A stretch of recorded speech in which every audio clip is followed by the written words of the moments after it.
Inter live TV, सच सबसे आगे। दोस्तों, मैं बाज हफीज हूं। बीजेपी के नेताओं का बीजेपी को छोड़ने का चलन जो बंगाल से शुरू हुआ था वो अब उत्तर प्रदेश जा पहुंचा है। और उत्तर प्रदेश की सबसे बड़ी समस्या बीजेपी के लिए यह है कि कुछ महीनों में वहां चुनाव है, एक के बाद एक झटका बीजेपी को पड़ता जा रहा है। बीजेपी के पुराने नेता बीजेपी को छोड़ के कांग्रेस में शामिल होते हैं तो कभी समाजवादी पार्टी में शामिल हो जाते हैं। बीजेपी खुद परेशान है कि इनको रोके कैसे। मैं आपको कुछ खबरें पढ़ के सुनाऊंगा जिससे आपको पूरा आपके सामने पिक्चर जो है वो क्लियर हो जाएगा कि योगी आदित्यनाथ जी के जो कार्यकाल है उसके बाद बीजेपी के नेता क्यों मजबूर हैं बीजेपी छोड़ने के लिए और चुनाव से पहले दूसरे राजनीतिक दलों में जाने के लिए। और एक ने तो हद ही कर दी कि मोदी जी की सभा से पहले वो बीजेपी को छोड़ के चला गया अपने बहुत सारे कार्यकर्ताओं के साथ, तो वो बहुत बड़ा झटका है। हिंदुस्तान लाइव ने लिखा, चुनाव से पहले भाजपा को झटका, पूर्व विधायक छब्बू पटेल समेत कई नेता कांग्रेस में शामिल। ये छब्बू पटेल जी एक बार के विधायक नहीं थे, 4 बार के विधायक। बीजेपी के कितने कद्दावर नेता होंगे इसका अंदाजा आप लगा सकते हैं। ये छब्बू पटेल मुगल सराय से 4 बार विधायक रहे और ये छब्बू पटेल बीजेपी को छोड़ के कांग्रेस में शामिल हुए हैं।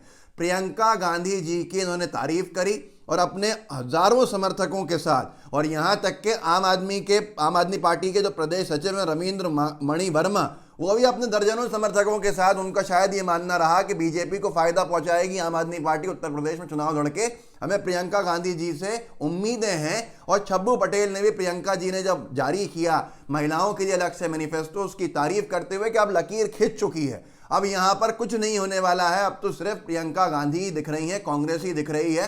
बीजेपी की जो है पोजीशन बहुत डाउन हो चुकी है क्योंकि महिला अपराध तो आप जानते ही हैं कैसे चल रहा है। तो इसको लेकर अब हंगामा शुरू हो गया है। छब्बू पटेल का नाम आने के बाद तो बहुत से बीजेपी नेताओं के ऊपर सवाल खड़े होने लगे हैं कि अगर 4 बार के विधायक कांग्रेस में जा सकते हैं उत्तर प्रदेश में, जिस उत्तर प्रदेश के बारे में बड़े बड़े बीजेपी के नेता और गोदी मीडिया के बड़े बड़े चेहरे ये कहते हैं कि साहब यहाँ कांग्रेस का कोई भविष्य ही नहीं है, यहाँ तो ज़मीन ही नहीं है, वहाँ बीजेपी के कद्दावर नेता कांग्रेस में शामिल हो रहा है। अब ये तो हिंदुस्तान ने छापा, मैंने आपको बताया अभी कांग्रेस पार्टी का जो कुनबा है वो बढ़ता चला जा रहा है। और प्रियंका गांधी के जो दौरे रहे उसके बाद अब ये हालत आ गई है कि योगी जी भी टेंशन में आ गए। वो योगी जी जो कह रहे थे कि झाड़ू ही जनता दिलवाएगी प्रियंका गांधी जी से, अब वही प्रियंका गांधी जी की जो आंधी है वो इनके ऊपर भारी पड़ने लगी है, इनके कुनबे से लोग जाने लगे हैं। अमर उजाला ने छापा, भाजपा को झटका, राजेश बसपा में शामिल। अंबेडकर नगर के नेता राजेश नाम के वहाँ के बड़े नेता जो वहाँ प्रत्याशी रहे वो बीजेपी को छोड़ के चले गए। अब आप खुद बताइए कि ऐसी पार्टी का क्या भविष्य है जो दूसरों के ऊपर टिप्पणी करती है कि उनका क्या भविष्य है, इनका क्या भविष्य है। और यही नहीं है, अखिलेश यादव जी बराबर डेंट मार रहे हैं। एक तरफ प्रियंका गांधी जी डेंट मार रही हैं, बीजेपी के अंदर सेंधमारी चल रही है, वहीं अखिलेश यादव जी के पास भी बीजेपी के नेता जा रहे हैं।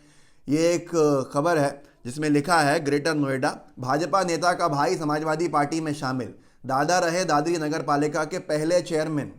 ये वही दादरी है जहां पर पूरा माहौल बीजेपी ने खराब किया था। अगर आपको याद होगा, इस चुनाव की भूमिका बनाने के लिए, इस चुनाव की 2019 के चुनाव जीतने की भूमिकाएं बनाने के लिए जो माहौल ख़राब किया था और उसके बाद क्या क्या वहां पर राजनीति हुई थी, जब अखलाक की हत्या कर दी गई थी और उसको न्याय नहीं मिला था, उसी दादरी के बीजेपी के नेता समाजवादी पार्टी की तरफ जा रहे हैं।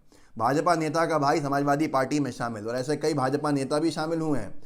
यहाँ देखिए, अर्जुन सिंह ने लिखा है ट्विटर के ऊपर, अंबेडकर नगर में भाजपा को तगड़ा झटका, भाजपा के कद्दावर नेता पूर्व चेयरमैन अकबरपुर, पूर्व प्रत्याशी विधानसभा अकबरपुर चंद्र प्रकाश वर्मा जी विधानसभा कटहरी निवासी भारतीय किसान मोर्चा के जिलाध्यक्ष ने भाजपा छोड़ दी, अपने अनेकों का हजारों समर्थकों के साथ भाजपा छोड़ दी। आप खुद बताइए कि ऐसी पार्टी का क्या भविष्य होगा, ये जब दूसरों की बुराइयां दिन भर करते रहते हैं और आज इनके लोग इनको छोड़ के ये बता रहे हैं कि इनका भविष्य बचा नहीं है। जंगल राज का प्रमाण है ये कि जो आरोप लगाए जाते थे वो आरोप कहीं ना कहीं अब सच साबित हो रहा है और बीजेपी के नेताओं को खुद लगने लगा है कि इनकी पार्टी की सरकार जो है दोबारा बनना थोड़ी मुश्किल है।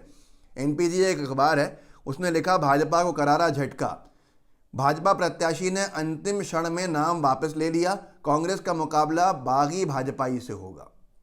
भाजपा को करारा झटका, भाजपा प्रत्याशी ने चुनाव के दौरान लोकल बॉडी अंतिम क्षण में नाम वापस ले लिया, कांग्रेस का मुकाबला बागी भाजपाई से होगा। 6 दिसंबर 2021 को छापा गया। ये एक और पोर्टल है अपना राज्य, जो मैंने शुरू में कहा था कि प्रधानमंत्री मोदी जी की सभा से पहले बहुत सारे कार्यकर्ता छोड़ के चले गए, भारतीय जनता पार्टी और कांग्रेस में शामिल हो गए। इन्होंने लिखा, पीएम के दौरे से पहले भाजपा को झटका, कई कार्यकर्ताओं और ग्राम प्रधानों के साथ कांग्रेस में शामिल हुए राजेश कंडारी। मामूली नाम नहीं है, बड़ा नाम है। राजेश कंडारी अपने कई बीजेपी कार्यकर्ताओं के साथ कांग्रेस में शामिल हो गए। कार्यकर्ता ही नहीं, ग्राम प्रधानों को भी ले गए। वो ग्राम प्रधानों को जिनको चुनाव जिताने के लिए बीजेपी ने हर संभव प्रयास किया था लोकतंत्र को तार तार करने का। आज ये हालत है बीजेपी की जो आपको कोई दिखाई नहीं रहा है। आप खुद सोचिए कि एक माहौल बनाया जाता है कि साहब भाई पार्टी के बड़े नेता आ रहे हैं तो हम उनके सामने दूसरी पार्टी के नेताओं को तोड़ फोड़ करके अपनी पार्टी के सदस्य दिलवाएंगे ताकि बहुत अच्छा माहौल बनेगा। लेकिन यहाँ तो उल्टा है।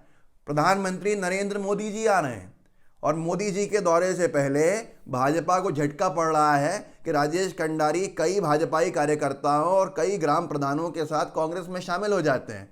यहाँ पर ये समझना होगा भाजपा को कि कांग्रेस के वो लोग जो किसी काम के नहीं हैं उनको अपनी पार्टी में लेकर और ये बताने की जो कोशिश वो करती है कि देखिए हमने कांग्रेस में तोड़ फोड़ कर दी, उससे महत्वपूर्ण ज़मीनी कार्यकर्ता कांग्रेस में शामिल होते जा रहे हैं, जिसका नुकसान बीजेपी को आने वाले समय में भुगतना पड़ेगा।